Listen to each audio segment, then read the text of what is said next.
Hi, everyone. Hi. Welcome to the Juice by Sproutly. And this is a very special episode. And yes, it's going to be a very somber episode. It is going to be a somber one. We're going to be delving into the minds of a group of people that are so important in society, very vital.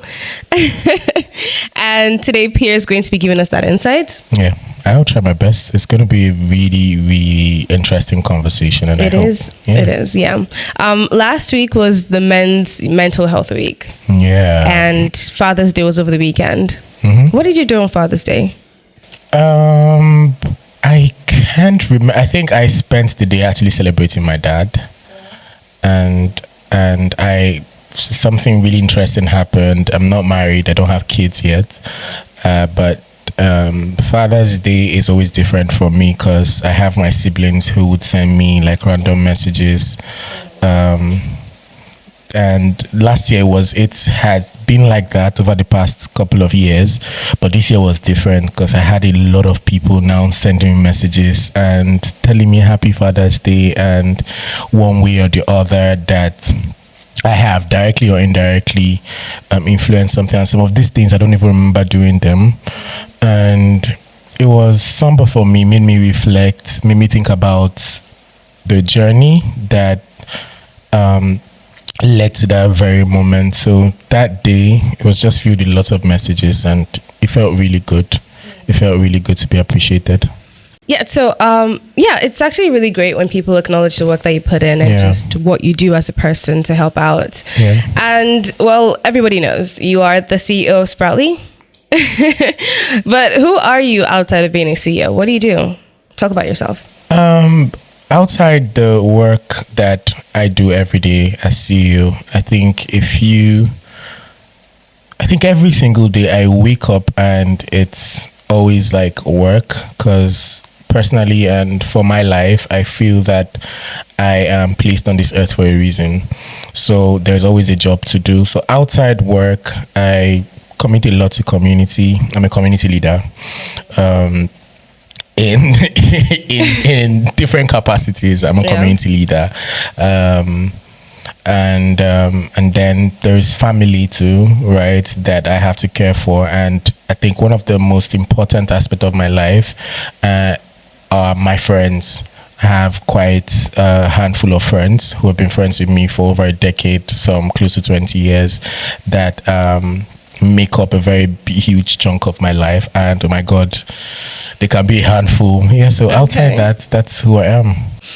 As being, like you said, people have been calling, people checked in on you on Father's Day, a lot of messages, people acknowledging the work that you do. Yeah. And a lot of the time when I see videos online, people are always saying, when you do so much and a lot of people are depending on you, right? Who do you depend on as a person, right? And growing up, did you ever have any messages or any messages given to you about like masculinity, emotions, managing that, and just being a man? What kind of lessons were taught to you, and what was the environment like regarding that?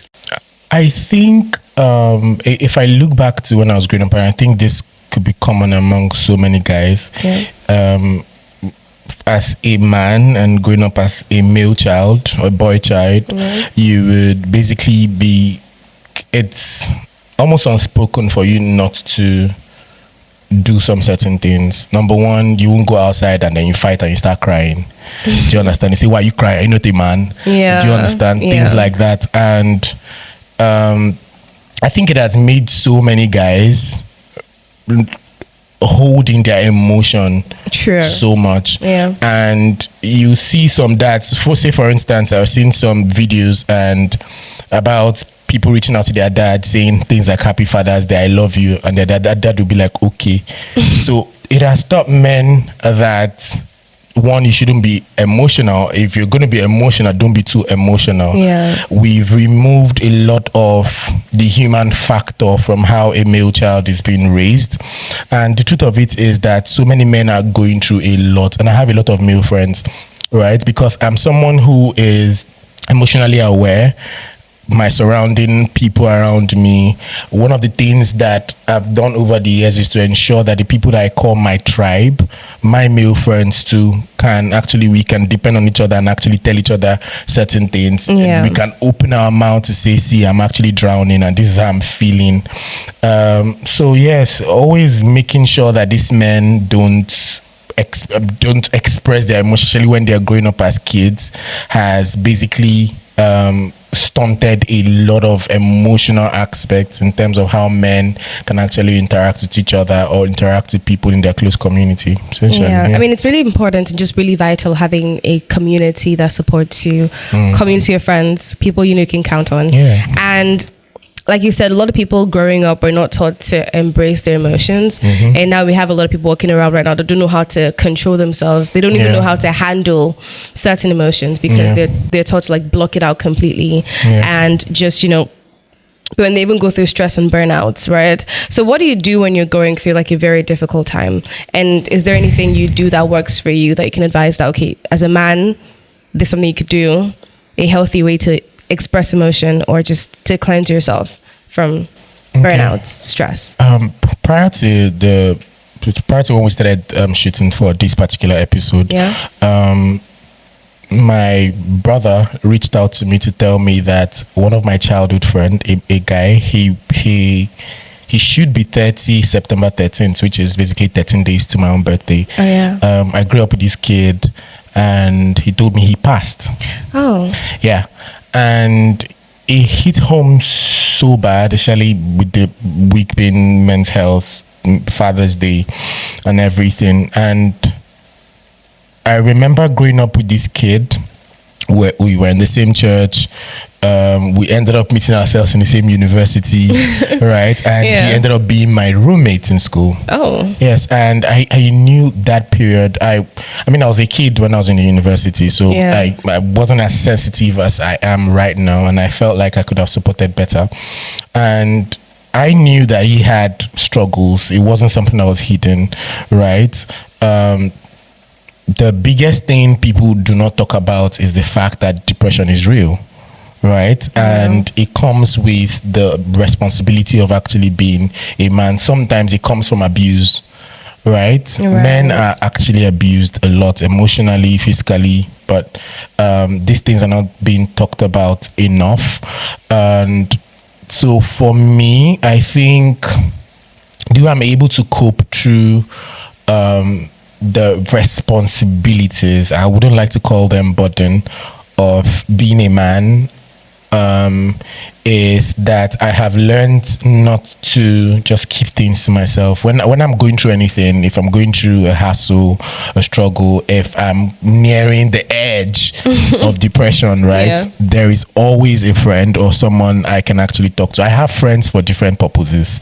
Do you understand? Yes, I have friends that basically can understand my work stress or the things that I have friends that I can actually relate to in terms of family. I have friends that I can relate to in terms of if a friend is bothering me. So everybody, I have that community around me where I can actually communicate and say these things. So for my childhood friend I mentioned who passed, when he was going through it and he was always depressed, I think if I remember vividly, I remember other guys, they will make fun of him and say, every time now your face the way squeeze, now every time something they will do you. Do you understand? They will say things like toughen up. And when I was told that I don't actually know the circumstances, that was the only thing that basically clicked in my head. And I think for me, one of the things that are going to be essential moving forward is that even schools learn to teach the boy child that it's okay to understand, to have feelings and to express yourself. Yes. Yeah, I think that's a very important part. In my school, in my university, I didn't even know we had it. Apparently we had a school therapist and we had an entire division dedicated to mental health. And I feel like, especially for schools, you have to, it's your duty to let the kids know there's a safe space for them. I met mine on accident. I was walking one day and I was like, what is in this building? Nobody ever walks in. And I don't think I know exactly what's happening here, but I know it's like an office for something. And I walk in and I see counseling and I see other things and they're offices. People are in there like adults. And I walk in one and I'm like, hi, good afternoon. What do you do here? University of Benin. And she said, oh, like, I'm a therapist. The school has an entire department dedicated to people that are just here if you need to talk, mental health advices, and just if you need protection from anything you need to discuss, we're here for you and would advise you. And the school never made it public that they had that. I don't even think the teachers know it's available. And I told my lecturer, and he was like, oh, he's even surprised it still exists. Yeah, and I feel like as a community, as society, what we can do to encourage people and just have a world where we have more adults that are self-aware, more adults that, are comfortable in themselves, just to let them know from young ages and whatever environment they find themselves that there's a safe space available for them. Parents especially too can play a very important role to helping boy children feel comfortable to talk about things.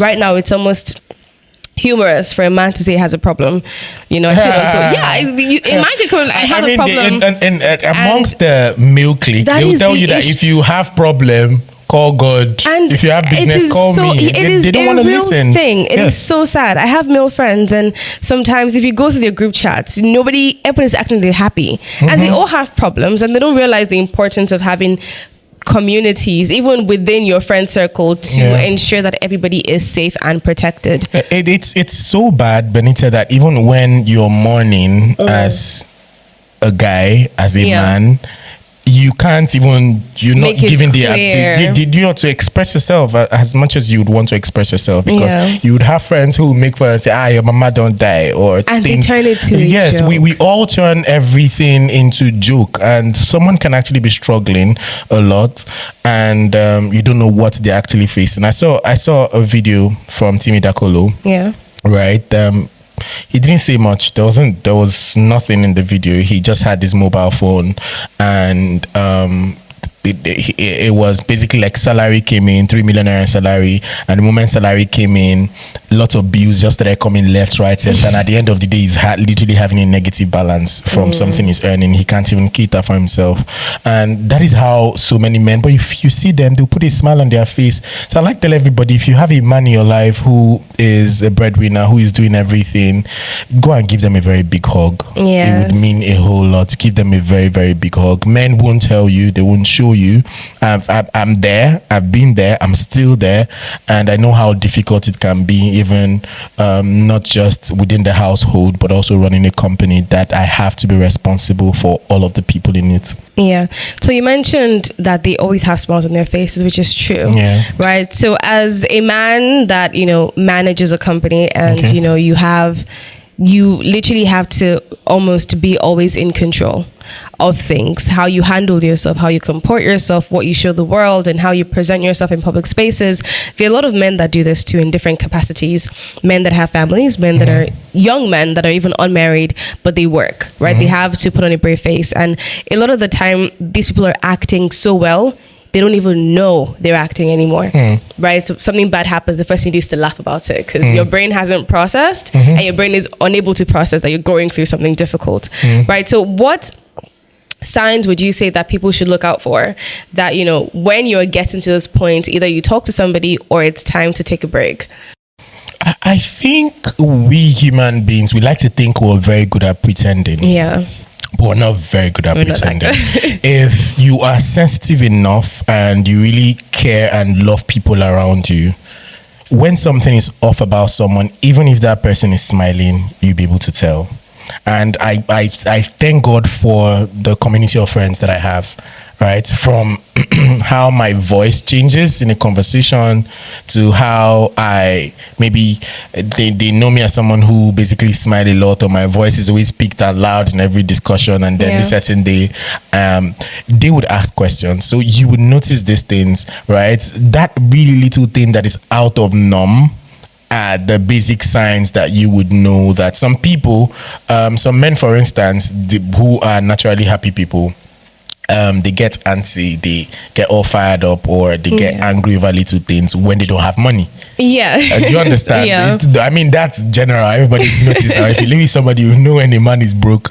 But it's not just about money. It's about sometimes heartbreak happens, sometimes disappointment, sometimes they're not getting that particular job they're trying to get. Sometimes it could be that the burden is just too much, or just series and seas of emotion just come together to try to weigh them down. You can actually tell if you're sensitive enough. So just for every man close to you in your corner, just look out for those really quiet signs to know if they are struggling. But constantly, I think appreciation will go a very long way. Oh yeah, it really does. To making sure that the next person close to you, not just even as a man, next person close to you is feeling good. We're all in this together. We're all in this together, basically.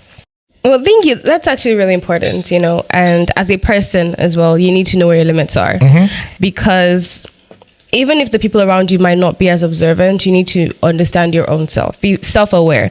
Know when it's time to take a break. Yeah. Right? You're not, no matter how you think you have everything in control, you're not superhuman. Nobody's perfect. And you need to also recognize that you're a human being. Yeah, take breaks, right? Relax. Every now and then, even if it's hard to do that, if you're someone that's working all the time, you need to prioritize yourself. Yes. Life goes on. I mean, it's a sad reality. Simple things that men can actually do. Okay. I noticed for me, one of the things that have helped me cope as a man, being able to juggle family, juggle work, juggle the whole thing, is trying to find balance to take care of yourself. Yeah. Men don't take care of themselves enough. They don't. Right? Taking care of yourself does not mean you're eating something nice. No. Your health is paramount. So many men, if you ask them, they would never go for a health checkup, right? Yeah. And men are mostly predisposed to different ailments that come with age, such as prostate issues, high cholesterol. Don't even talk about the high blood pressure that comes with it. But making sure that you are in charge. You can't be in charge of everything and not be in charge of your health. As a dad, as a man, you need to live long for your child to ensure that all of that dream that you set out to achieve with them, that you're there to see most of them come to fruition. Number 2 is take your fitness journey. Very important. Not everybody should go to the gym.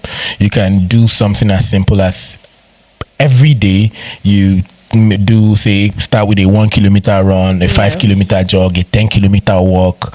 Just that 1% that you keep doing, that little thing you do to take care of yourself, take care of your system. And one thing fitness has done for me, for instance, is it has helped me with my mental health, right? That time you're running, the adrenaline, dopamine, it helps you even think clearly. It helps you ease all of that burden out there. It's not about just going there to have fun, taking care of yourself, or you're going to a rave, or you're going to a party to go enjoy yourself, but things that ensure that your health, mental, physical, and your general well-being is at 100%. Yeah. Fun fact, they call that runner's high. Oh, okay. There's actually a feeling and a sensation you get when you're running. Yeah, I'm a testimonial, living witness. Yeah. And then it's called runner's high, where you get to that point where it's like endorphins, everything's like firing, and it's like, ooh, amazing feeling. So if you're not even a runner, you can try walking, just something to get, get the blood flowing. Yes, please. Get your juices up. Highly recommended. Highly recommended. Yes. Yeah. So now, every episode we have a little great debate. Okay. And I would like to run that again. Oh, okay. Yes. I think you're about to cheer me up. Yeah, it's going to be a little fun. And just a little, so normally we would go back and forth. I answer as well, but I'm not a man. Okay. So for certain questions, I might not have an answer. Okay. Or I just play around with it. Yes. Okay. All right. Now, I mean, there's a reason why there's a WO before men. Oh. So, I mean, women are meant to understand men. Okay. Right? Yeah. And I think women understand men even better than some men understand themselves. Considering the fact that, we have talked about how a lot of men are hiding their emotions and they're not in tune with their emotions. So I would say, somewhat. All right. So let's get into it. All right. Most men hate their jobs. True. I agree. True. Why do you agree? I agree because, I mean, if you are in Nigeria, if we're speaking about men in Nigeria, see, their jobs on whatever men earn is by the grace of God. your earning power versus your spending power, it's totally different. Because as a man, it's not, especially if you're a family man, it's not just about taking care of your immediate family. You have like younger ones, you have a cousin somewhere you have to cater for. So when the job is not translating to the income, it adds to stress, which would equal to hate with even something that you originally loved doing. Well, 72% agree with that, and 28% disagree. I don't know why they're disagreeing. Well, I agree as well, because like, you know, there's a certain maybe the end really good, and they don't pay black tax. Black tax. They do. Maybe they don't pay black tax. Very But if you play black tax, some days you hate your job, some days you love your job. Yeah, but then considering the fact that it's putting food on the table, I feel like that's where the hate comes from. The lack of choice, where it feels like you're just tied to it, and over a long time just kind of Well, a man's worth is tied to how much money he makes. Society has made it that way. If you're a man and you're not making money, there are natural insults attached to it. It comes with the package.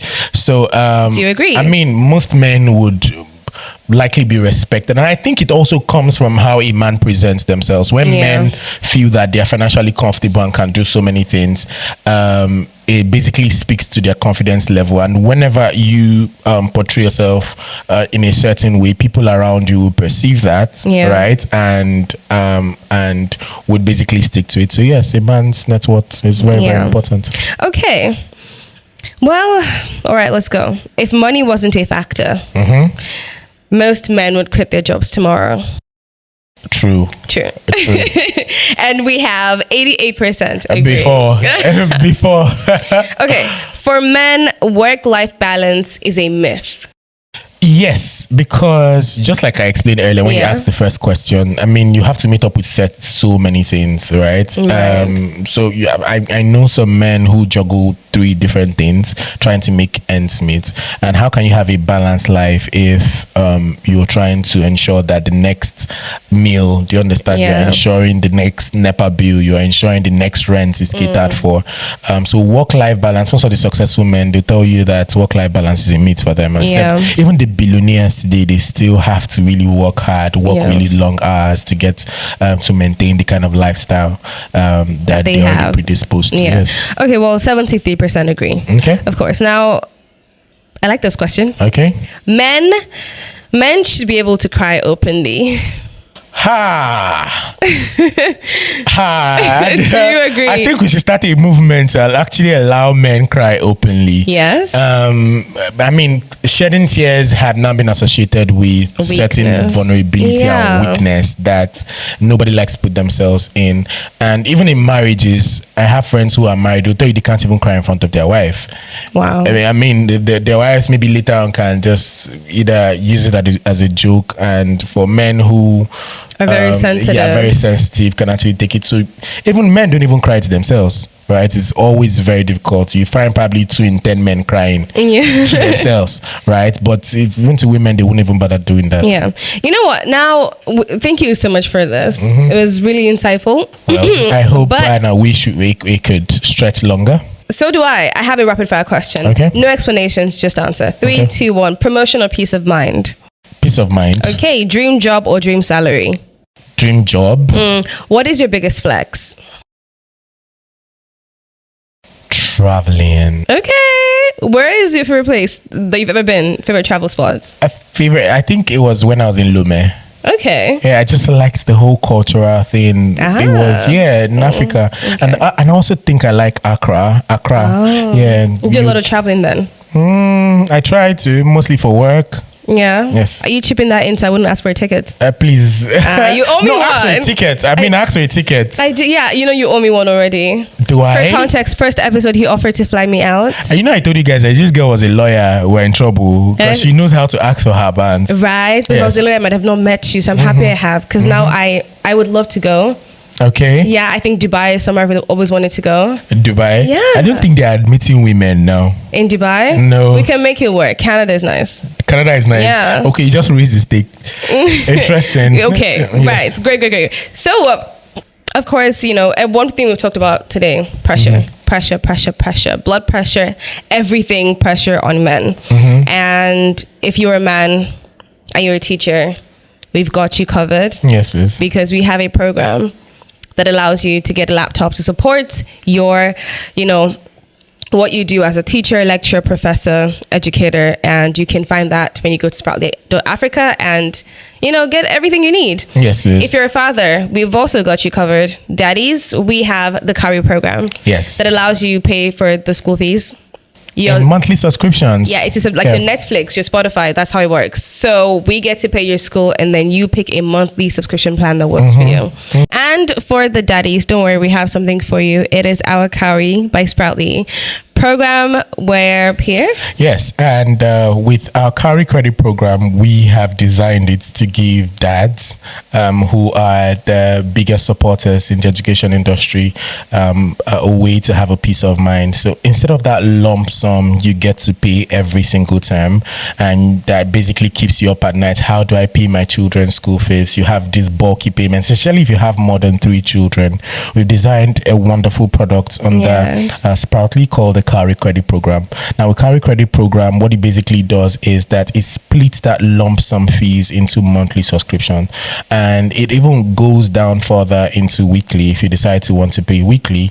So think about us making sure that your children stay in school uninterrupted and giving you that rest of mind where they're not sent out of school, where you don't get 10 reminders from the school that you need to pay up the bill, or they'll be sent out of school. All of that's completely erased. All you have to do is speak to your school, ask them about Sproutly, and you can also go to our website to actually learn more on how we can actually help you on board onto the Sproutly platform. Now, with that in mind, ladies, gentlemen, we have come to the end of the today's episode. And next week is going to be really interesting because we're still trying to extend the men's week and really talk about all of the struggles men face in the workspace. And we are trying to branch out to make it about men in the education space and men who run businesses, and to also see how these things and issues, societal issues, affect their everyday. So tune in for episode 4, where we'll bring in a very special guest. Ooh, yes, I'm looking forward to this. A very special guest to have this discussion. And bye for now. Yes, with your hosts Benita Alasa and Pierre Nwoke. Yes. The Juice by Sproutly. Bye, everyone.